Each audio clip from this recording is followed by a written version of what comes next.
இந்த நாட்களில் ஆவிக்குரிய சில அனுபவங்கள், இயேசுனுடைய பிள்ளையாக இருப்பது ஒரு அனுபவம், அப்புறம் இயேசு கிறிஸ்துவனுடைய சீஷராக மாறுவது ஒரு அனுபவம், இப்படி ஆண்டவருடைய புத்திரராய் மாறுவது ஒரு அனுபவம்.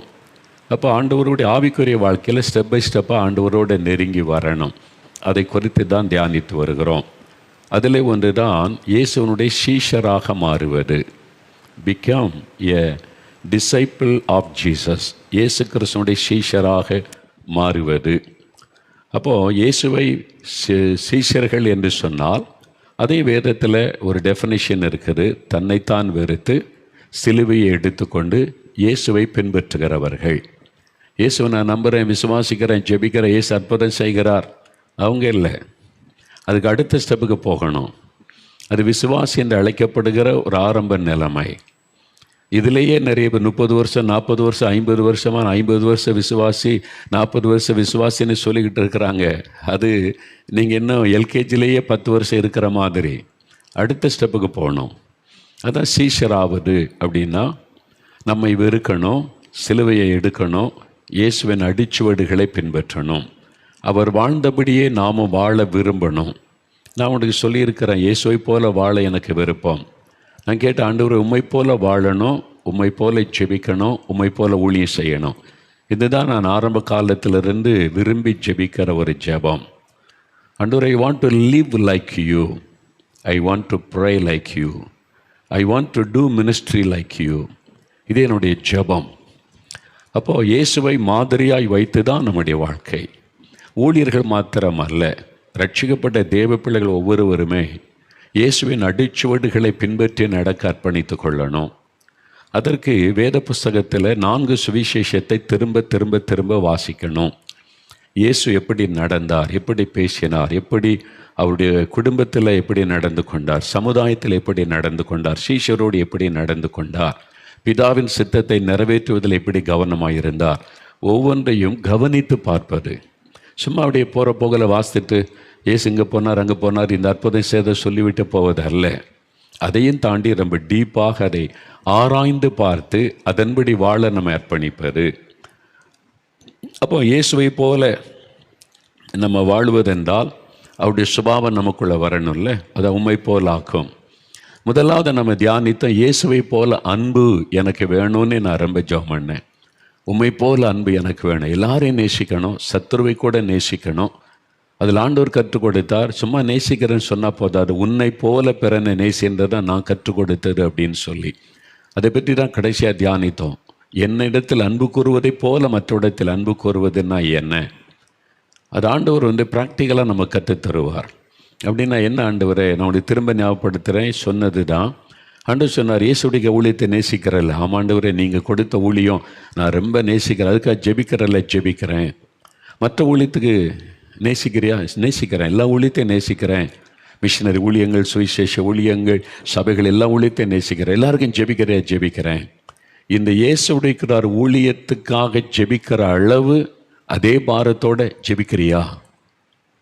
அங்கே தான் எனக்கு பதில் சொல்ல முடியல. இதுதான் இயேசு சொல்லுகிற அன்பு. உன்னிடத்தில் அன்பு கூறுவதை போல பிறனிடத்தில் அன்பு கூறுவாயாகன்னா என்ன அர்த்தம்? நீ உனக்கு கொடுத்த ஊழியத்தை எப்படி நேசித்து எப்படி பாரமெடுத்து ஜெபிக்கிறியோ அதே மாதிரி அந்த ஊழியத்தை, இந்த மிஷினரி ஸ்தாபனத்தை, இந்த சபையை நேசித்து அதே பாரத்தோடு ஜெபிக்கணும்ல. அப்போ தான் நீ உன்னை நேசிப்பதை போல் அவங்களை நேசிக்கிறேன்னு அர்த்தம் இல்லை? வித்தியாசமாக இருக்குல்ல? அதான் இயேசுடைய போதனை. நம்ம சும்மா எடுத்துகிட்டு நேசிக்கிறோம், அன்பாக இருக்குன்னு போய்கிட்டே இருக்கிறோம் இல்லை. வசனத்தின் ஆழத்தை ஆராய்ந்து அறிந்தா நான் கண்ணீர் விட்டு அழுதுருக்கிறேன், நான் குறைவுபட்டு இருக்கிறேன், இந்த அன்பு என்கிட்ட இல்லை ஆண்டவரே. நான் எல்லாரையும் நேசிக்கிறது உண்மை, எல்லாருக்காக ஜெபிக்கிறது உண்மை. ஆனால் இந்த ஊழியத்தை நேசிக்கிற அளவு நேசிக்கலை, இந்த ஊழியத்துக்காக ஜெபிக்கிற அளவு ஜெபிக்கலை. ஆனால் இயேசு சொல்லுகிற அன்பு எப்படிப்பட்டது? உன்னிடத்தில் அன்பு கூறுவதை போல நீ நேசிக்கணும். இங்கே தவறுறதுனால தான் நிறைய கிறிஸ்தவ குடும்பங்கள் இன்றைக்கி பிரிவினைகள், சண்டைகள். ஜபம் இருக்குது, பைபிள் இருக்குது, காணிக்க இருக்குது, சர்ச்சுக்கு போகிறாங்க, எல்லாம் இருக்குது, சாட்சி இல்லை. ஏன்னா ஒரு மாமியார் தன் மகளை நேசிக்கிற மாதிரி மருமகளை நேசிப்பது இல்லை. ஒரு மகள் தன்னுடைய தாயை நேசிக்கிற மாதிரி மாமியாரை நேசிப்பது இல்லை. அங்கே ஆண்டவர் சொன்ன காரியம் வேறுபடுகிறது இல்லை. அதனால தான் பாதிப்புகள். ஒரு சபை இன்னொரு சபை விசுவாசியை நேசிக்கிறது இல்லை. ஒரு சபை ஊழியர் இன்னொரு சபை ஊழியரை நேசிப்பது இல்லை. ஒரு மிஷினரி ஸ்தாபனம் இன்னொரு மிஷினரி ஸ்தாபனத்துக்கு ஜெபமே பண்ணுவது இல்லை. எப்படி இந்தியாவெல்லாம் நம்ம சந்திக்க போகிறோன்னு நினைக்கிறீங்க?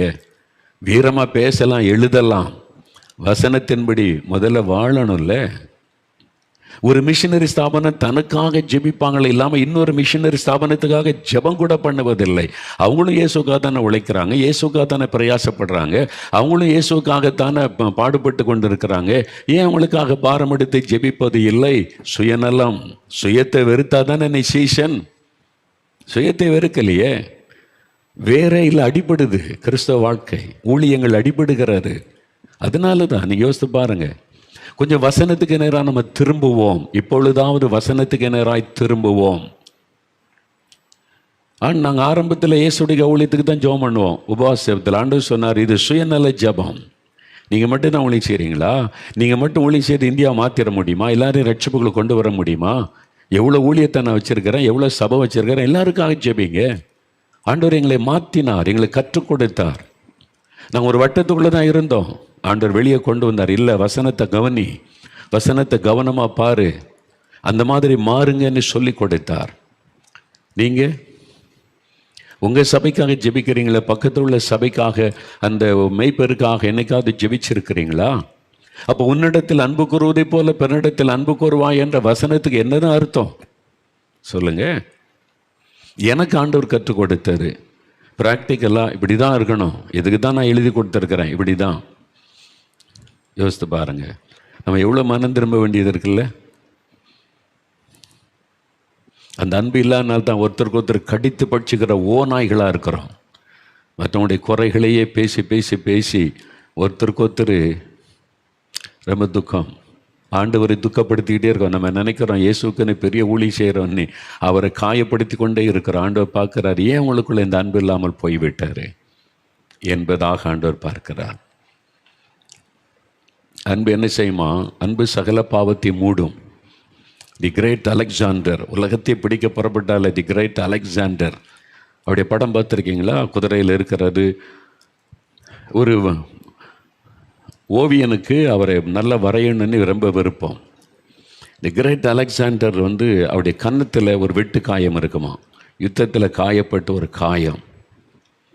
அவன் அலெக்சாண்டர் படத்தை நல்லா வரைஞ்சி அவருக்கு கொடுக்கணும்னு பிரயாசப்பட்ட போது, இந்த வெட்டுக்காயம் அசிங்கமாக இருக்க முகத்தில், அவருடைய அழகான முகத்தில் இந்த வெட்டுக்காயம் இந்த மாதிரி அவர் அசிங்கமாக இருக்குது, என்ன பண்ணலாம், அதை மறைக்கிறணும், அப்போ தான் அவர் நம்ம அழகாக இருக்குன்னு சொல்லி அவன் பல விதத்தில் திங்க் பண்ணி என்ன பண்ணான், அப்படியே கன்னத்தில் கை வச்சு இருக்கிற மாதிரி அவன் டிராயிங் வரைஞ்சானான். வரைஞ்சி அந்த தழும்பு இல்லாமல் மறைச்சிட்டான்.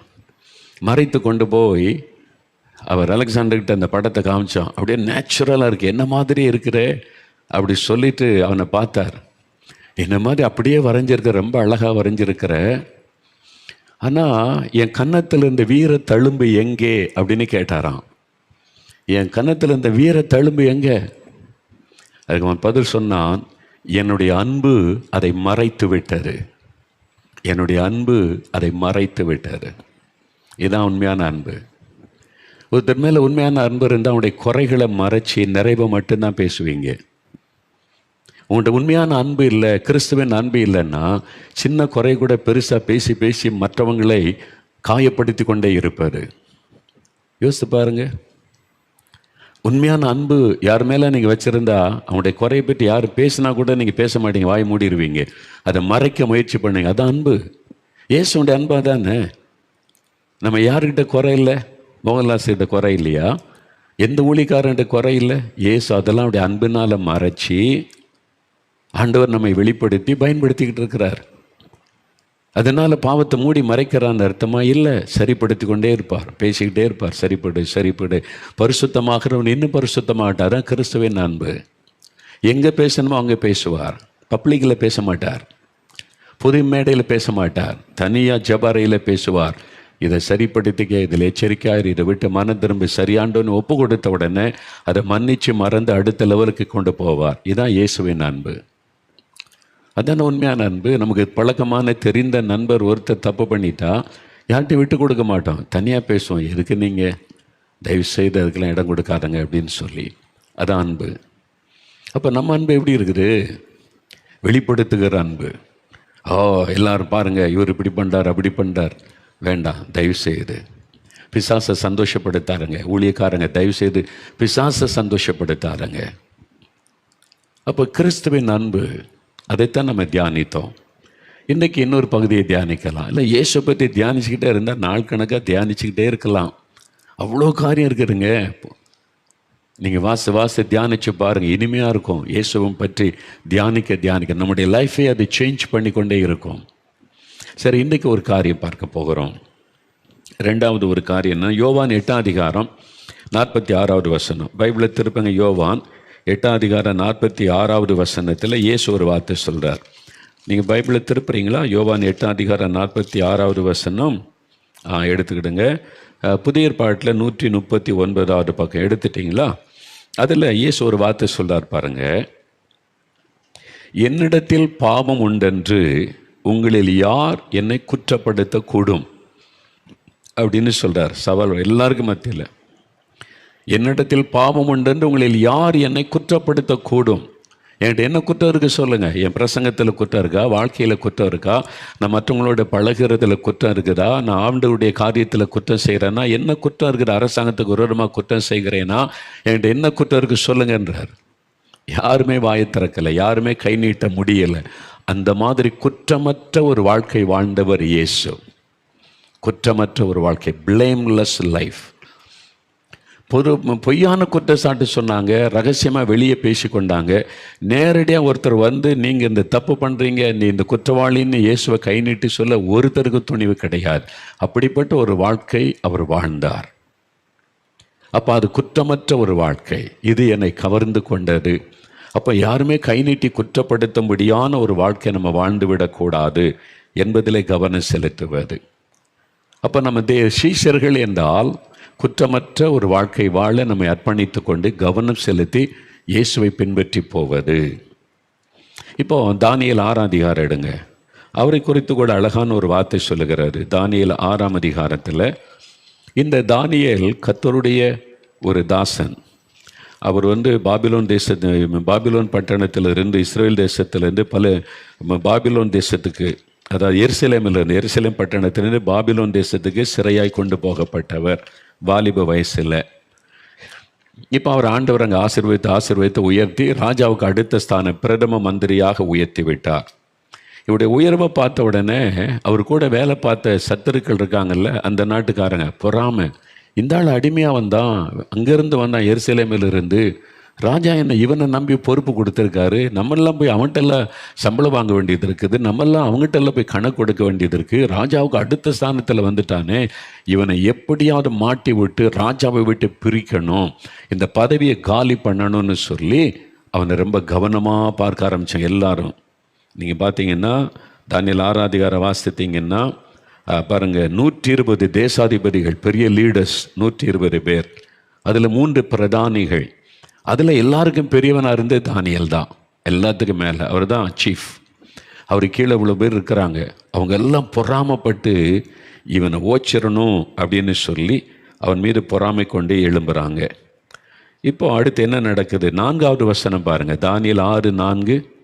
பழைய ஏற்பாட்டில் 1038 பக்கம். பைபிளை திருப்பிட்டீங்களா? பைபிளை பாருங்கள், வசனத்தை பாருங்கள். அதுக்கு தானே சொல்கிறேன், வசனத்தை நல்லா கற்றுக்கொள்ளணும். என்ன சொல்லப்பட்டிருக்குது?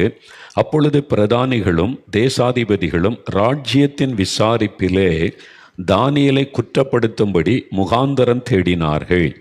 ஆனாலும் ஒரு முகாந்தரத்தையும் குற்றத்தையும் கண்டுபிடிக்க அவர்களால் கூடாது இருந்தது.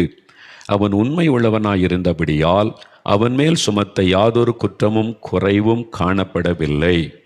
இவனை குற்றவாளி ஆக்குறதற்கு அவனுடைய வாழ்க்கையை கவனமாக பார்க்குறாங்க. இந்த தானியேல் ஏதாவது ஒரு குற்றம் இருக்கும் கண்டுபிடிச்சு ராஜா கிட்ட அவனை சொல்லி கொடுத்து பதவியிலிருந்து விலக்கிறணும்னு சொல்லி அவனுடைய சத்துருக்கள் அவனை கவனித்து பார்க்குறாங்க. ஆனால் அவன் உண்மை உள்ளவனாக இருந்ததுனால எந்த குறையும் கண்டுபிடிக்கும் குற்றமற்ற ஒரு வாழ்க்கை, பிளேம்லெஸ் லைஃப் தானியேலுக்குள்ள. இயேசுக்குள்ள அதை பார்க்குறோம்ல, யாருமே கை நீட்டி குற்றம் சொல்ல முடியலை. இது அப்படின்னா என்னது? இதான் நமக்கு பிறகு நம்ம வாசிக்கிறோம், வசனத்தை சொல்லிட்டு போய்கிட்டே இருக்கிறோம். தானியேல் குற்றமற்ற ஒரு வாழ்க்கை வாழ்ந்தான்னா என்ன அர்த்தம், என்ன நடந்திருக்கும்னு நினைக்கிறீங்க? அதான் தியானிப்பது, ஆராய்ந்து பார்ப்பது. இதைத்தான் நம்ம மிஸ் பண்ணுகிறோம். சும்மா வசனத்தை வாசித்து தானியேல் அப்படி இருந்தார், குற்றமற்றவரான, அவ்வளோதான். அப்படின்னா என்ன அர்த்தம்? What is the meaning? அது தெரியணும்ல. என்ன நடந்திருக்கும்? இவர் பெரிய ஆஃபீஸர், அவனுக்கு கீழே இருக்கிறவங்கெல்லாம் சின்ன ஆஃபீஸர்ஸ். என்ன குற்றம்? இவன் லஞ்சம் வாங்குறானா, யார்கிட்டையாவது லஞ்சம் வாங்குறானா, கேமரா வச்சு பிடிச்சிருவோம். அவன் லஞ்சம் வாங்குறானான்னு செக் பண்ணுங்க. அவன் கூட இருக்கிற ஆஃபீஸில் ஆள் வைக்கிறாங்க, ஸ்பை வைக்கிறாங்க. தானியேல் எங்கே போகிறான், என்ன வர்றான், யார்கிட்ட பேசுகிறான், யார்கிட்டையாவது லஞ்சம் வாங்குறானா, ராஜாட்ட போட்டு கொடுக்கலாம். இவன் வெளிநாட்டுக்காரன், இங்கேருந்து பணத்தை சுருட்டு அவன் நாட்டுக்கு அனுப்பிடுவான்ல, கொண்டு போயிடுவான்ல. ஏதாவது பண்ணுறான்னா பாருங்கள். இல்லை, அவன் நேர்மையாக இருக்கிறான். சரி, அவனுக்கு டைம் இருக்குல்ல, ஆஃபீஸில் இத்தனை மணிக்கு வரணும், ஆஃபீஸில் உட்காரணும், இதெல்லாம் கவனிக்கணும்னு. டைமுக்கு வரானா செக் பண்ணுங்கள். 9 மணி ஆஃபீஸ்னா 8:45 வந்துடுறானே, அங்கே உட்காந்து ஜோம் பண்ணிக்கிட்டு இருக்கானே, ஆண்டவர் ஆசீர்வதிப்பார்னே. இல்லை, ஒரு நாளாவது பிந்துறான்னா நீ பாருங்க. இவன் டியூட்டியை ஒழுங்காக கவனிக்கலைன்னு போட்டு கொடுத்துடலாம்ல. அவன் எல்லா நாளும் பர்ஃபெக்டாக இருக்கிறான், யாருமே குற்றம் கண்டுபிடிக்க முடியல.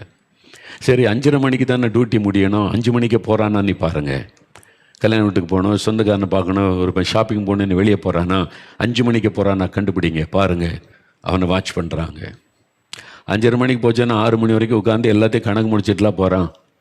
ஒரு நாளும் முந்தி அவன் போகிறதில்லை, ஒரு நாளும் பிந்தி வருவதும் இல்லை.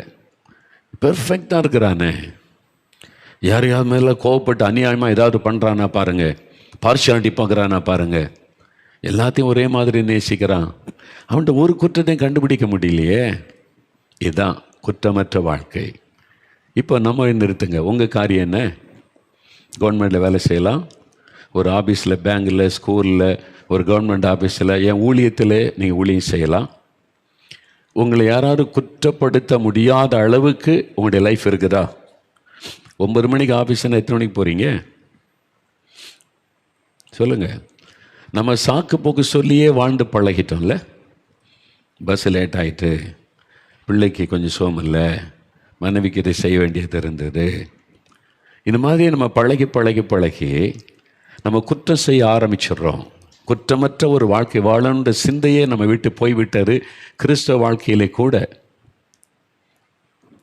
ஸ்கூலுக்கு எத்தனை மணிக்கு போகிறீங்க நீங்கள் யோசித்து பாருங்கள். பெர்ஃபெக்ட் டைம் கீப் பண்ணுறீங்களா? வாங்குகிற சம்பளத்துக்கு எப்படி உழைக்கிறீங்க?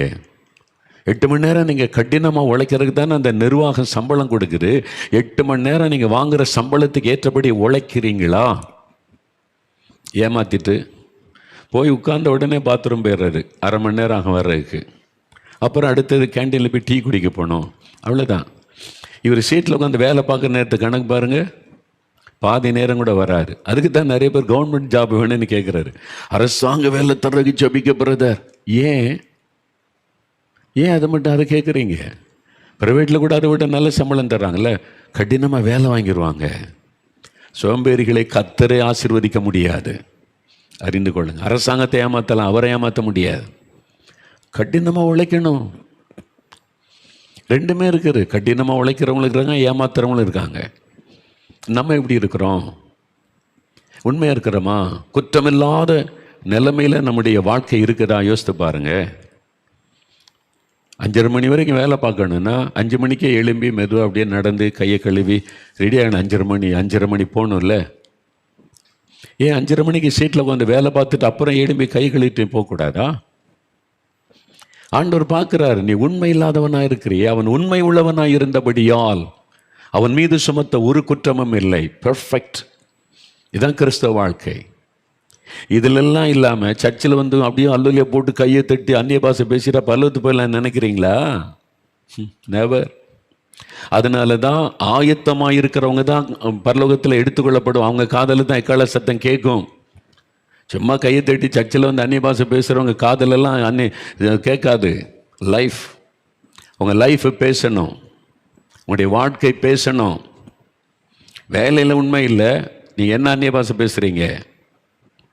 யோசிங்க. எதுக்கு ஆண்டவர் நம்ம அழைச்சிருக்கிறார்?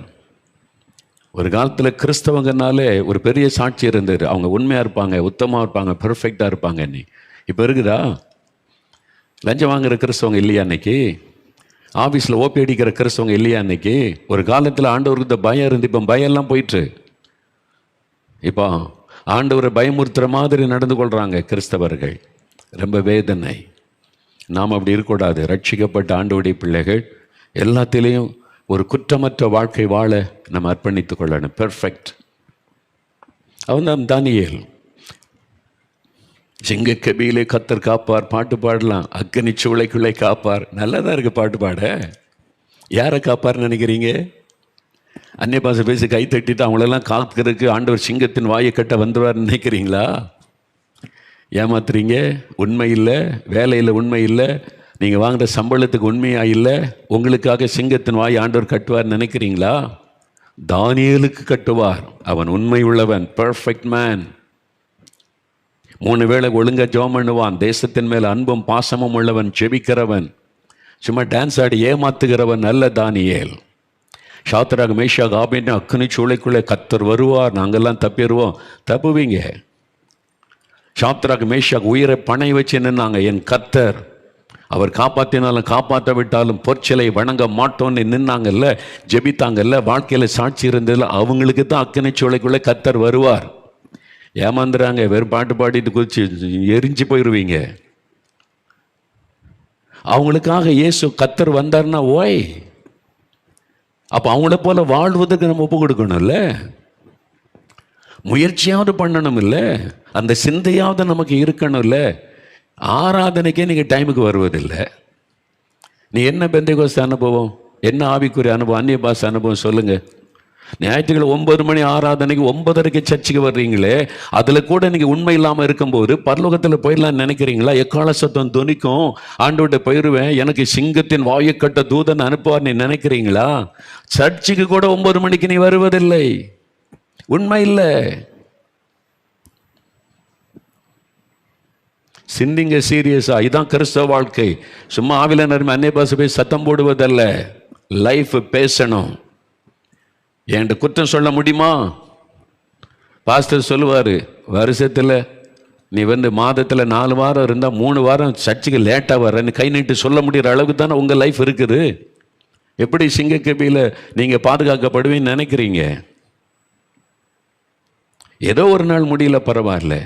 இதுவே வழக்கம். 9 மணிக்கு 9:30 வருவது சர்ச்சுக்கு. அதுவும் செல்ஃபோனோட வர்றது, பிரசங்கம் நடக்கும்போது செல்ஃபோனோட எழுப்பி வெளியே போகிறது. தேவன் எல்லாத்தையும் பார்த்துக்கிட்டு தானே இருக்கிறாரு. எங்கே இருக்குது நம்முடைய பெர்ஃபெக்ஷன்? எங்கே இருக்கிற வசனத்தின்படியான வாழ்க்கை?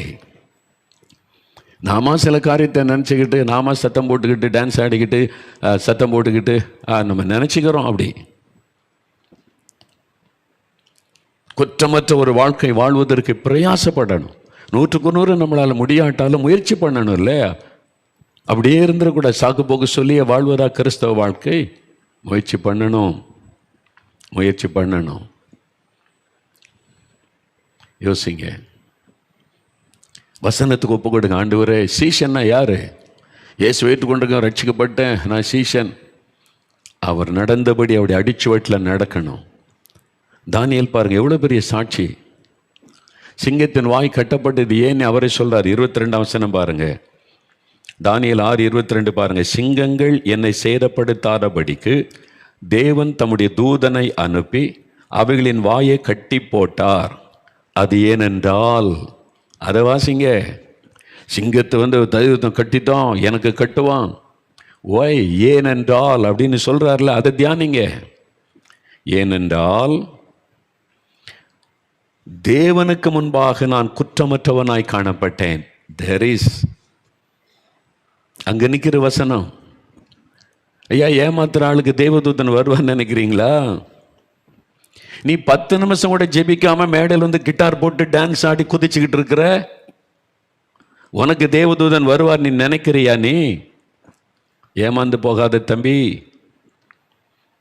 உன்னை கொயரில் வச்சிருக்கிறான், மேடையில் ஏற்றுறாங்கன்னா நடுக்கத்தோட முழங்கால் படிட்டு காத்திருந்து ஜெபித்து மேடையில் நில்லு. எனக்கு எல்லாம் தெரியும், கிட்டார் தெரியும், அது தெரியும், எல்லா இன்ஸ்ட்ருமெண்ட்டும் தெரியும்னு உன் பெருமையில் தட்டுன சிங்கம் உன்னை பீறி போட்டு விடும். தானியேல் சொல்றார் பாருங்க, ஏன் தேவன் தம்முடைய தூதனை அனுப்பினார்? நான் தேவனுக்கு முன்பாய் குற்றமற்றவன். நீங்க சொல்ல முடியுமா? மாறு தட்டி, ஆண்டவரே, ஒரு நாள் கூட நான் ஆராதனைக்கு பிந்தி போனதில்லை, நான் குற்றமற்றவனாய் உமக்கு நின்று முன்பாக நிற்க என்னை ஒப்பு கொடுத்திருக்கிறேன். சொல்ல முடியுமா அவங்களால? அதுவே சொல்ல முடியலையே. சர்ச்சுக்கு போகிறதுலே உண்மை இல்லை, வேலையில் எப்படி இருப்பீங்க? பிஸ்னஸில் எப்படி இருப்பீங்க? யோசிங்க, நல்லா யோசிங்க. வசனத்தை தியானிங்க. தயவு செய்து வசனத்தின்படி வாழ ஒப்பு கொடுங்க. நம்ம எல்லாரும் பரிபூர்ணப்பட்டவங்க இல்லை, பரிபூர்ணத்தை நோக்கி போகிறோம். இதெல்லாம் ஒப்பு கொடுத்து ஜெபித்து முன்னேற வேண்டும். அவர் சொல்றாரு, ராஜாவாகிய உமக்கு முன்பாகவும் நான் நீதிகேடு செய்ததில்லை. 2 காரியம். 1, தேவனுக்கு முன்பாக நான் குற்றமற்றவன். 2வது, ராஜாவாகிய உமக்கு முன்பாக குற்றமற்றவன். என்னை இந்த பதவியில் வச்சிருக்கிறீங்களே, நான் உங்களை ஏமாத்தலை, உங்களை வஞ்சிக்கலை, உங்கள் முன்னால் நடிக்கலை. நான் உமக்கு முன்பாக நீதிகேடு ஒன்றும் செய்தது இல்லை. அதை தேவன் அறிவார். அதனால தேவதூதன் வந்தான். ஏமாத்துறவங்களுக்கும் ஃப்ராட் பண்ணுறவங்களுக்கும் தேவதூதன் வருவானா? சீரியஸாக யோசிக்க வேண்டிய டைம். இப்போ ஒரு கூட்ட மக்களை தேவன் எழுப்பிக்கும். புதிய சந்ததி எழுப்பி வருகிறது. இப்போதான் ரட்சிக்கப்பட்டவங்க, புதுசாக இயேசு ஏற்றுக்கொண்டவங்களாம் ரொம்ப பயபக்தியோட ஆண்டவருக்கு இந்த எழுப்பிட்டு, அதனால தான் முந்தினோர் பிந்தினோராயும் பிந்தினோர் முந்தினராயும் மாறுகிற காலம். நீங்கள் பெருசாக ஊழியக்காரன், எங்கள் சபை, எங்கள் டயசிஸ், எங்கள் அது இதுன்னு பேசிக்கிட்டு இருக்கலாம். லைஃப் வசனம் இதான் நியாயம் இருக்கும் கடைசி காலத்தில். அப்போது நம்ம யோசிக்கணும், தயவு செய்து யோசிக்கணும். சென்னையில் இருந்த நாட்களில் ஒரு சகோதரர் முழுகிற ஜபத்துக்கெலாம் வருவார், பேரின்ப பெருவிழாக்கெல்லாம் வருவார். ஒரு பெரிய ஃபேக்ட்ரியில் வேலை செய்து கொண்டு இருந்தார். நல்ல விசுவாச சகோதரன். நான் எல்லாம் முழுகிற ஜபம் பேரின்பெல்லாம் பார்த்துருக்கப்போ நானும் ஊழியத்துக்கு ஒப்பு கொடுத்த அந்த ஆரம்ப நாட்கள், அது மாதிரி அந்த ஊழியங்கள்லாம் பங்கு பெறுவேன். ஒரு நாள் அவர் சொன்னாங்க, அவரை சஸ்பெண்ட் பண்ணிட்டாங்க வேலையிலிருந்து. 1 மாதமோ 2 மாதமோ சஸ்பெண்ட் பண்ணிட்டாங்க. வேலை 1 மாதம் வராத அப்படின்னு நிறுத்திட்டாங்க. எனக்கு ரொம்ப அதிர்ச்சி. நல்ல தேவனுடைய பிள்ளை, ஊழியத்துக்கு ஜெபிக்கெல்லாம் வருவார், முழுகிற ஜெபத்திலும் ஜெபிப்பார், பேர்மை பெருவிழாலும் அந்த ஊழியம் செய்வார். ஏன்னு கேட்டேன். ஏன்னா அவர் கூட வேலை பார்க்குறவங்க நிறைய தேவனுடைய பிள்ளைகள் இருக்கிறாங்க. அவங்கள்ட்ட கேட்டேன், அது பிரதர், அவன் வேலை நேரத்தில் வேலை தானே பார்க்கணும். ஃபேக்ட்ரி முழுதும் நிறைய மிஷின்கள் ஓடிக்கிட்டே இருக்கும். இவன் ஒரு மிஷின்லேருந்து வேலை பார்க்கணும். இவன் என்ன பண்ணுவான்னா, மிஷினை ஓட விட்டுட்டு பக்கத்து மிஷினில் உள்ளிட்ட போய் பேசிக்கிட்டு இருப்பான். இவரை கேட்டால், என்னடா அங்கே போய் பேசுகிற, வேலை விட்டுனா? சுவிசேஷம் சொல்கிறேன், ஊழியம் செய்கிறாராம். இவர் போய் அவங்க பேச பற்றி சொல்ல போகிறேன். எப்போ? Office time. நீ சுவிசேஷம் சொல்கிறதுக்கு அவங்க சம்பளம் தர்றாங்க உனக்கு. அங்கே வேலை நேரம் முடிஞ்ச பிறகு தானே சுவிசேஷம் சொல்லணும். இது பார்த்துக்கிட்டே இருந்தாங்க. 1 நாள் 2 நாள் ரொம்ப நாள் ஒவ்வொருத்தருடைய பேசணும் கம்ப்ளைண்ட் பண்ணிட்டாங்க. நிர்வாகம் வாட்ச் பண்ணிச்சு. நீ சுவிசேஷ அறிவிக்க ஊழியம் செய்கிறதுக்கு அந்த ஆஃபீஸில் உனக்கு சம்பளம் தரோம், நீ ஒழுங்காக வேலை பார்க்கணும். ஒன்றால் அந்த மிஷின் பாதிக்கப்படும், வேலை பாதிக்கப்படும், மற்றவங்களையும் நீ டிஸ்டர்ப் பண்ணுறப்போ வீட்டுக்குன்னு அனுப்பிட்டாங்க. 1 மாதம் சஸ்பென்ஸ். இனிமையார் ஒழுங்காரு. சாட்சி போயிட்டு இல்லை. என்னங்க நம்ம இயேசுகிட்ட கற்றுக்கிட்டோம்? இயேசு அப்படி தான் சொல்லுவாரா? அப்பா ஒரு பிரதர் பேங்கில் வேலை செஞ்சாங்க. எனக்கு தெரியும். பேங்கில் நாகர்கோயிலில் இருக்கும்போது அவங்க கூட்டத்தில் பயன்படுத்துகிற பார்த்து அவங்க அந்த பேங்கில் தான் வேலை செய்கிறாங்கன்னு மக்கள் வந்துடுவாங்க. பேங்குக்கு காலையில் வந்துடுவாங்க. பிரதர் அசிஸ்டன்ட் மேனேஜர் முக்கியமான பதவியில் பொறுப்பில் இருக்கிறாங்க. அவங்க சொல்லுவாங்க, பிரதர் காலையில் 10 மணி 11 மணிக்கெல்லாம் ஆட்கள் பேங்கில் உங்களை பார்க்கணும், இதுக்கு ஜெபிக்கிறதுக்கு. நான் அவங்களுக்கு ஜெபிக்கிறங்க, எனக்கு பேங்க் சம்பளம் கொடுக்குது, நான் வேலை செய்யணும்ல. அப்போ என்ன பண்ணுவீங்க? என்ன அவங்கள கூப்பிட்டு 5 மணிக்கு எனக்கு டியூட்டி முடியும், 5 மணி 5:30க்கு பேங்க் முடிந்த பிறகு நீங்கள் வாங்க, நான் ஜெபிக்கிறேன், போங்க, யாரும் வராதங்க. இதுதான் இயேசு எதிர்பார்க்கிற ஊழியம். நீ வேலை பார்க்குற நேரத்தில் போய் சுவிசேஷம் சொல்கிறேன் நீ சொன்னால் அது ஊழியம் கிடையாது, சாட்சி கேடு. உனக்கு தான் 8 மணி நேரம் வேலை, இன்னும் 16 மணி நேரம் இருக்குல்ல, எவ்வளோ ஊழியம் செய்யலாமே. நிறைய கிறிஸ்தவர்கள் நம்ம உணராமல் இருக்கிறோம். இயேசு கிறிஸ்து ஆலோசனைகளுக்கு என்ன சொல்லுவார்? 8 மணி நேரம் ஒழுங்காக வேலை செய்யடா, அதுக்கு தானே அவங்க நிர்வாகம் சம்பளம் தர்றாங்க. அந்த நேரத்தில் உனக்கு என்ன ஜெபம், அந்த நேரத்தில் என்ன சுவிசேஷம்? ஜெபம் பண்ணிக்கிட்டே வேலை பாரு. நான் ஜெபிக்க போகிறேன்னு மரத்தடியில் போய் முழங்கால் போட்டீங்கன்னா இங்கே ஆஃபீஸ் ஒர்க் எல்லாம் பாதிக்கப்படும்ல. இப்படி தான் இயேசு சொல்லுவார். இதுதான் ஆண்டவர் எதிர்பார்க்கிறது. அப்போது நம்முடைய வாழ்க்கையை யோசித்து பாருங்கள். இன்றைக்கு ஒழுங்காக வேலை செய்கிறோமா? ஒரு டீச்சர் மெட்ராஸில் ஒரு டீச்சர், கிறிஸ்தவ டீச்சர், பக்தி உள்ள டீச்சர். அவங்க ஜெபிக்கணும். எப்போ ஜெபிக்கணும்? காலையில் எழும்பி பைபிள் வாசி ஜெபிச்சுட்டு தானே ஸ்கூலுக்கு வரணும். பைபிளோடு வர்றாங்க, தப்பு கிடையாது. சாப்பாடு இடைவேளை நேரத்தில் டைம் இருக்குது, 10 நிமிஷத்தில் சாப்பிட்டு பைபிள் வாசித்தா தப்பு கிடையாது. இவங்க எவ்வளோ பக்தி உள்ளவங்கன்னா, பிள்ளைகள் வந்து உட்கார்ந்தோடனே புக் எடு, ஆளுக்கு ஒரு பேராகிராஃப் வரிசையாக வாசி. என்ன பிள்ளைகள் வரிசையாக வாசிக்க பார்த்துருக்கீங்களா? வரிசையாக வாசிக்க விட்டுட்டு இவங்க பைபிள் படிக்கிறாங்களாம். எப்போ? ஸ்கூலில் டீச்சிங் பண்ண வேண்டிய டைமில் பைபிள் படிக்கிறாங்க இந்த அம்மா. இதுக்காக சம்பளம் தர்றாங்க உங்களுக்கு? என்னங்க வேலையில் பைபிள் படிக்கக்கூடாதா, ஜெபிக்கூடாதா? கூடாது. அது வேலை நேரம், சம்பளம் கொடுக்குறாங்கல்ல, அது உங்கள் ஆஃபீஸ் கிடையாது.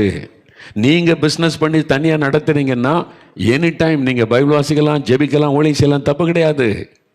நீங்கள் இன்னொருத்தர்கிட்ட 8 மணி நேரம் வேலை செய்கிறீங்க, சம்பளம் வாங்குறீங்க, அதுக்கு உண்மையாக இருக்கீங்களா? இல்லாட்டினா குற்றம் சொல்கிற மாதிரி. இந்த அம்மா என்ன பிள்ளைகளுக்கு படித்து கொடுக்க வேண்டிய நேரத்தில் பைபிள் வாசிக்கிட்டு இருக்குன்னு குற்றப்படுத்துகிற மாதிரி நடக்கிறீங்கல்ல. இயேசு பாராட்டுவார் நினைக்கிறீங்களா? துக்கப்படுவார். இது மாதிரி தான் சிலர் நம்ம பண்ணுறோம். நமக்கு நான் பைபிள் வாசிக்கிறேன்னாக்கும் ஜெபிக்கிறேன்னாக்கும் இல்லை. நான் மெட்ராஸில் பார்த்துருக்கேன். சகோதரி பேகம்னு ஒரு சகோதரியெலாம் நல்லா ரட்சிக்கப்பட்டு பெயின் ஸ்கூலில் அவங்க நல்ல தீர்க்கதரிசி ஊழியெல்லாம் செய்தாங்க. ஒரு நாள் பார்க்க நான் போயிருந்தாங்க. வேலை செய்த நாட்களில் அவங்கள பார்க்க போனால் சாப்பாடு இடைவேளை நேரம். அப்போ தானே பார்க்க முடியும் டீச்சரை. அவங்க சேப்பலில் இருப்பாங்க. நாங்கள் போனால் அவங்கள சுற்றிலும் நிறைய பிள்ளைகள் முழங்கால் போட்டு நிற்கிறாங்க ஜெபிக்கிறதுக்கு. ஒவ்வொருத்தருக்காக ஜெபம் பண்ணுறாங்க, ஆண்டோடைய ஆலோசனை கொடுக்குறாங்க. எல்லா பிள்ளைகள் சூழ்ந்து கொண்டு நிற்காங்க. சாப்பிடையே டைம் இல்லாத அளவுக்கு ஊழியம் செய்கிறாங்க. ஆனால் கிளாஸ் எடுக்கும்போது ஊழியம் செய்ய மாட்டாங்க இடைவேளை நேரத்தில். நமக்கு தெரியும்ல, அப்படி தானே செய்யணும். அதுதான் ஆண்டவர் கற்றுக் கொடுத்தது. அதே மாதிரி தான் வியாபாரத்தில் உண்மையாக இருக்கணும், குற்றம் சாட்டப்படாத அளவு. இந்த கடைக்கு போகிறவங்க அநியாயமான வேலை வச்சுருக்கிறாங்க, அநியாய லாபம் வைப்பது கூட ஒரு சாபத்தை கொண்டு வரேன்னு பைபிள் இருக்குது. லாபம் கூட ஒரு அளவுக்கு தான் லாபம் வைக்கணும். இவங்க கிறிஸ்தவங்க லாபம் கொஞ்சமாக வைப்பாங்க, நல்லா இருக்கும் பொருள் எல்லாம், கலப்படமே இருக்காது, சாட்சி இருக்கணும். உங்களுடைய வியாபாரத்தை குறித்து சாட்சி. யாரும் குற்றம் இந்த கடையில் வாங்காத, எல்லாம் கலப்படம், ஏமாற்றி பணம் சம்பாதிக்கிறாங்க. அதில் தசம்பா கொடுக்குறேன்னா கர்த்தரே அதை அங்கீகரிக்க மாட்டார், அறிந்து கொள்ளுங்க. அப்போ வியாபாரம், தொழில், அதில் யாரும் குற்றம் சாட்ட கை நீட்டி குற்றம் சொல்லாத அளவுக்கு நேர்மை ரொம்ப முக்கியம். அது இருக்கணும். வியாபாரத்தில் தொழிலையே அப்படின்னா ஊழியத்தில் எப்படி இருக்கணும் இல்லை? ஊழியத்தில் எவ்வளோ நேர்மை இருக்கணும், நம்ம கவனம் செலுத்தணும். ஊழியர்களாகிய நாம் ரொம்ப கவனம் செலுத்தணும். வேதத்தில் ஒரு பகுதி இருக்குது பாருங்களேன். மத்தேயு 17 அதிகாரம் எடுங்க. மத்தேயு 17 அதிகாரம் பைபிளை திருப்பங்களேன். இயேசுடைய வாழ்க்கையில் நடந்த ஒரு சம்பவம். மத்தேயு 17 அதிகாரம் புதிய ஏற்பாட்டில் 26வது பக்கம் பாருங்கள். மத்தேயு 17 அதிகாரம் 24 27 வசனம் வரைக்கும் பாருங்களேன். நான் வாசிக்கிறேன், நல்ல கவனிங்க. ரொம்ப முக்கியமான வசனம், இதெல்லாம் கவனிங்க. அவர்கள் கப்பர்நகூமில் வந்தபோது, எவர்கள்? இயேசுவும் சீஷரும் கப்பர்நகூம் பட்டணத்துக்குள்ளே வந்தபோது, வரிப்பணம் வாங்குகிறவர்கள், இன்கம் டேக்ஸ் கலெக்டர்ஸ், அவங்க அரசாங்க அதிகாரிகள், வரிப்பணம் வாங்குகிறவர்கள் பேதுருவினிடத்தில் வந்து, உங்கள் போதகர் வரிப்பணம் செலுத்துகிறது இல்லையா என்று கேட்டார்கள். பார்த்தீங்களா? Practical problem.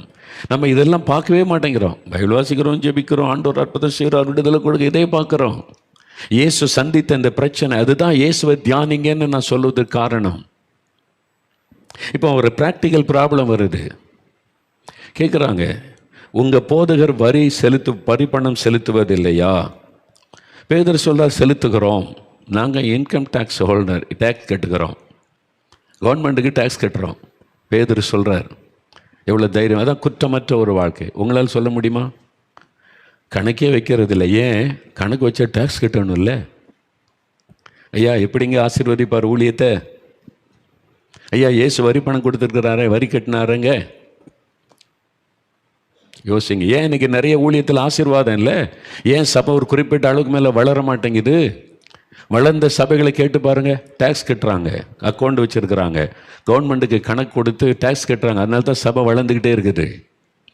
சில சபை பாருங்க, ஐயோ கணக்கெல்லாம் காமிச்சா டேக்ஸ் கட்டணும், பணமெல்லாம் இப்போ எனக்கு வராதே.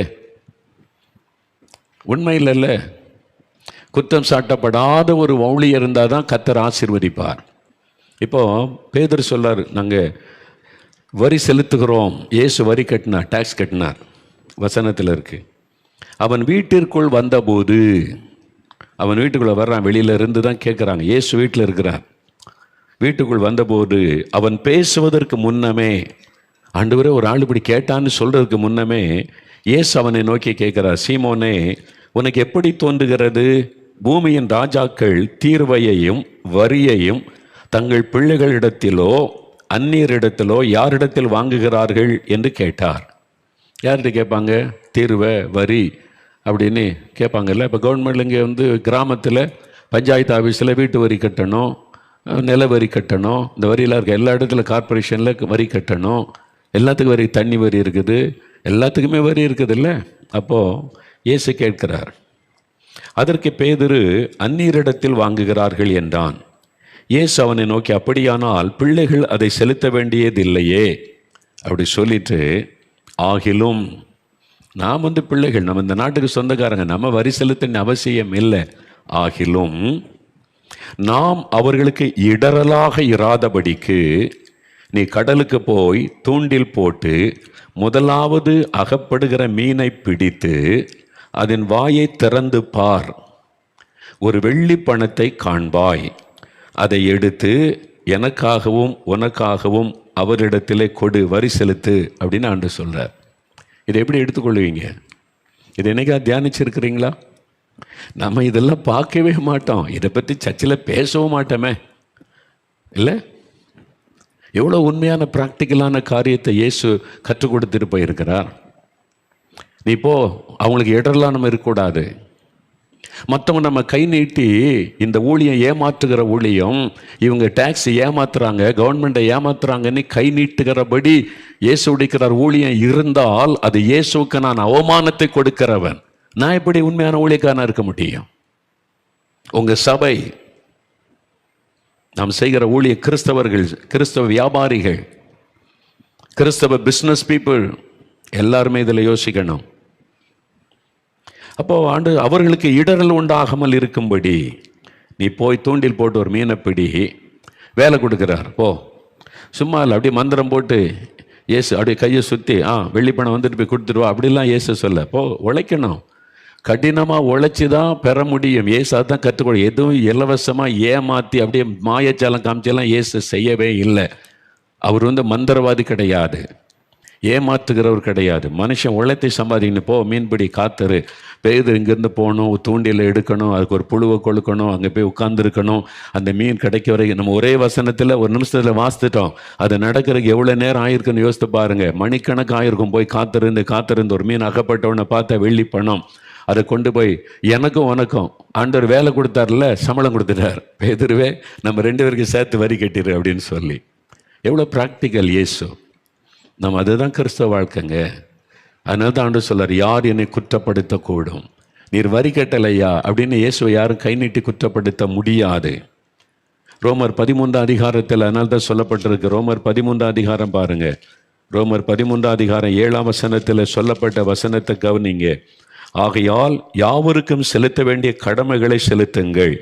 எவனுக்கு வரியை செலுத்த வேண்டியதோ அவனுக்கு வரியையும், எவனுக்கு தீர்வையை செலுத்த வேண்டியதோ அவனுக்கு தீர்வையும் செலுத்துங்கள். எவனுக்கு பயப்பட வேண்டியதோ அவனுக்கு பயப்படுங்கள். எவனை கனம் பண்ண வேண்டியதோ அவனை கனம் பண்ணுங்க ஆண்டு சொல்றார். அதிகாரிகளை கனம் பண்ணுங்க. வரி செலுத்த வேண்டிய வரி செலுத்துங்க. போலீஸை செலுத்தினா போலீஸை செலுத்துங்க. அந்தந்த ஊரில் அந்தந்த கிராமத்தில் பட்டணத்தில் என்னென்ன வரி இருக்கிறதோ அதை செய்யுங்க. அப்போ தான் நம்ம குற்றமற்றவர்கள் என்கிற நிலைமையில நிற்க முடியும். இயேசு சொல்லுகிறார், யார் என்னை குற்றப்படுத்தக்கூடிய பிளேம்லெஸ் லைஃப் நம்ம அவங்க தான் சீஷர்கள். ஐயா, அவங்க தாங்க சீஷர்கள். அப்படிதான் வசனம் சொல்லுது. அவங்க தான் சீஷர்கள். இயேசுவை பின்பற்றி நடக்கணும். நம்ம வாழ்க்கையில் சில காரியத்தை சரிப்படுத்தணும். தயவு செய்து சரிப்படுத்தணும். Income tax கட்டுறீங்களா?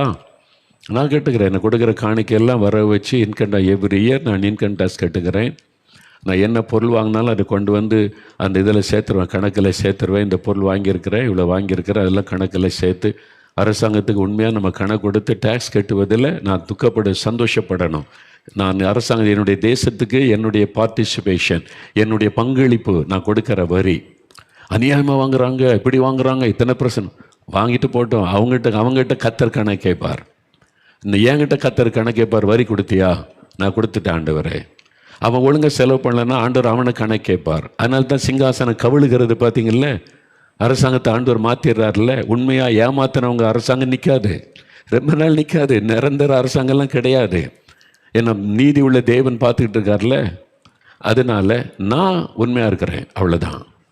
இப்போ நிறைய கம்ப்ளைண்ட் பண்ண மோகன்லால் ஜெவமலையில் புறம்போக்கு நிலத்தெல்லாம் எடுத்து வச்சிருக்கிறாரு, 4 மாடியில் இவ்வளோ இடம் இருக்குது புறம்போக்கு. அவங்க நினைப்பு அப்படி, ஏன்னா அவங்க திருடங்கள்ல. அதனால் நம்மளும் அப்படி தான் இருப்போம். ஐபியிலேருந்து இன்டெலிஜென்ட் பீரோவிலேருந்து வந்து ஜெபமலை அளந்தாங்க, இங்கே அளந்தாங்க. ஒரு அடி நிலம் கூட நாங்கள் புறம்போக்கு எடுத்தது இல்லை. எங்கள் நிலத்தை நாங்கள் கவர்மெண்ட்டுக்கு விட்டு கொடுத்துருக்குறோம். ரோட்டுக்கு ஒரு அடி கூட புறம்போக்கு எடுத்தது கிடையாது. கவர்மெண்ட் ரூல் எதுவோ அப்படி தான் நடப்போம். அதுதான் இயேசு எங்களுக்கு கற்றுக் கொடுத்தது. எங்கள் ஆண்டவர் புறம்போக்கு ஆண்டவர் கிடையாது. புறம்போக்கு நிலத்தை எடுத்து அதில் சர்ச்சை கட்டுவது, அதில் வந்து ஆராதிப்பதற்கு செய்வது, காசு கொடுத்து வாங்கி முறைப்படி கவர்மெண்டில் பெர்மிஷன் வாங்கி கட்டடம். ஒரு RSS அதிகாரி வந்தார். இந்த மோகன்லால் எதுலையாவது சிக்க வைக்கணும்னு எங்கள் ஆஃபீஸில் குடஞ்சி எடுத்துட்டார். வந்து எந்த நாளும் அதால இதால எல்லாம் அளந்து பார்த்துட்டு ஒன்றும் குற்றம் கண்டுபிடிக்க முடியல. வெட்கப்பட்டு போயிட்டார் அந்த ஆள். நான் எப்படியாவது இந்த ஆளை பிடிச்சி ஜெயிலில் வச்சிருந்தேன். பார்த்தேன் எல்லாம் பெர்ஃபெக்டாக இருக்குது.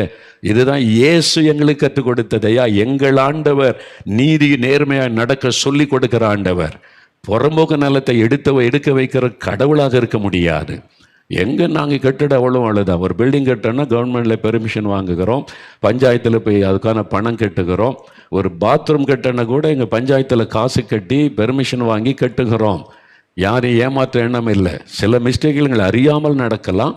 அதை அரசாங்க அதிகாரிகள் சொல்லும்போது உடனே சரிப்படுத்தி கொள்ளுவோம். எங்களுக்கு எல்லாமே தெரியும்னு நான் சொல்லலை. அப்படி வந்தால் மற்றபடி எதுவுமே பெர்ஃபெக்டாக இருக்கணும் இல்லை. எவ்வளோ நாள் வருவாங்க இன்டெலிஜென்ட் பீரோ சொல்லிக்கிட்டே இருக்கிறான். அவங்க ஏற்கனவே வந்து பார்த்துட்டு போயிட்டாங்களே. எத்தனை முறை வந்து பார்த்தாலும் இதானுங்க அளவு, இதான் பத்திரம், இதான அளவு. நீ வீடியோவில் கத்திக்கிட்டே இரு, நீ வீடியோவில் பேசிக்கிட்டே இரு, நீ எந்த பத்திரிக்கையில் பேசிக்கிட்டே இருக்கு. பொய்யான செய்தி பேசுகிறவன் பிசாசினே பைபிளில் இருக்குது. அவன் பொய்யை பேசி பேசி பேசி பார்ப்பான். பொய் மெய் ஆகாது எத்தனை முறை பேசினாலும். ஆனால் தேவ பிள்ளைகள் நம்ம கவனமாக இருக்கணும். நமக்கு ஆண்டவர் கற்றுக் கொடுத்து இயேசுவை பின்பற்றினா இப்படி தான் வாழணும்னு ஆண்டவர் எழுதி கொடுத்துருக்கிறார். எல்லாத்துலேயுமே கவனம் செலுத்து. பைபிள் வாசிக்கிறோம், ஜெபிக்கிறோம், சர்ச்சுக்கு போகிறோம், காணி கொடுங்க, அதெல்லாம் கிறிஸ்தவ வாழ்க்கை. இயேசுவின் அடிச்சுவட்டிலே நடப்பது. அப்போ ஒவ்வொன்றிலும் இயேசு என்ன சொல்லியிருக்கிறான்னு பார்த்து அது அறியாமல் இருக்கும்போது ஓகே. இப்போ அறிஞ்ச உடனே கீழ்ப்படிஞ்சிடணும். நான் அறியாமல் சில தவறு பண்ணியிருக்கிறேன் தெரியாமல். அப்புறம் பைபிளில் வாசித்து இப்படி தான் அறிஞ்ச உடனே அதை சரிப்படுத்தி இருக்கிறேன். அதுக்கு எப்பவுமே நான் ஆயத்தம். இதன்படி இது தப்புன்னு சொல்லிட்டா நான் எதிர்த்து நிற்க மாட்டேன். உடனே சரண்டர். நான் ஒப்பு கொடுக்குறேன் வசனத்தின்படி வாழ. அதான் கிறிஸ்தவ வாழ்க்கை. ஒரு நிமிடம் ஜெபிக்கலாமா எல்லாரும்? நம்ம மறுபடியும் அடுத்த வாரத்தில் தொடர்ந்து தியானிப்போம். அடுத்த இயேசு பற்றி ரொம்ப இன்ட்ரெஸ்டிங்காக இருக்குல்ல. ரியல் லைஃப் இயேசுவோடு வாழ்வது எவ்வளோ சந்தோஷம் தெரியுமா? அழகாக கற்றுக் கொடுப்பார், நடத்துவார், தைரியமாக நடத்துவார். கள்ளனும் திருடனும் தான் பயப்படணுங்க. நாட்டை கொள்ளையடிக்கிறவனே நீதிமான் மாதிரி பேசிக்கிட்டு அலைகிறான். நம்ம உண்மையாக இருக்கிறோம், அதனால கர்த்தர் நம் பட்சத்தில் நிற்பார். நேர்மையாக இருக்கிறோம், கர்த்தர் எனக்காக யுத்தம் பண்ணுவார். ஒருத்தர் அசைக்க முடியாதுன்ற தைரியம் எப்படி வருது?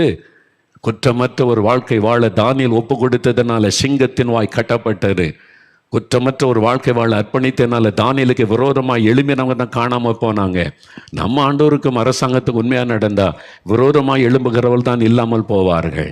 நம்ம அப்படி வாழணும். எல்லா கிறிஸ்தவர்களையும் சேலஞ்ச் எடுத்து வாழணும். வசனத்தின்படி தான் வாழுவோம், நடப்போம். அதுக்கு எவ்வளோ பணம்னாலும் செலவு பண்ணுவோம். அதை வீணாக எடுக்க வேண்டாம். டேக்ஸ் கட்டுவதை வீணாக எடுக்காத. உண்மையாக இருக்க ஒப்பு கொடுங்க. இப்போ நம்ம ஜெபிக்கலாம். அப்படி ஒரு நிமிஷம் கரம் வைத்து, ஆண்டவரே நீர் குற்றமற்ற ஒரு வாழ்க்கை வாழ்ந்து எங்களுக்கு மாதிரியை காண்பித்திருக்கிறீர். யார் என்னை குற்றப்படுத்த முடியும் என்று கேட்டிருக்கிறீர். அப்படிப்பட்ட ஒரு வாழ்க்கை எங்களுக்கு தாரும். அப்படிப்பட்ட ஒரு ஊழியத்தை எங்களுக்கு தாரும். அப்படிப்பட்ட ஒரு பிஸ்னஸ், அப்படிப்பட்ட வேலை, அப்படிப்பட்ட தொழில், அப்படிப்பட்ட காரியத்தை நாங்கள் செய்யணும். நாங்கள் இருக்கிற இடத்துல, வேலை செய்கிற இடத்துல, ஊழியத்தில், எல்லாத்திலும் குற்றமற்ற ஒரு வாழ்க்கை வாழ இயேசுவை போல வாழ ஒப்பு கொடுக்கிறோம். நம்முடைய சீஷராயிருக்க ஒப்பு கொடுக்கிறோம். இயேசுவின் நாமத்தில் ஜெபிக்கிறோம் பிதாவே. ஆமேன், ஆமேன்.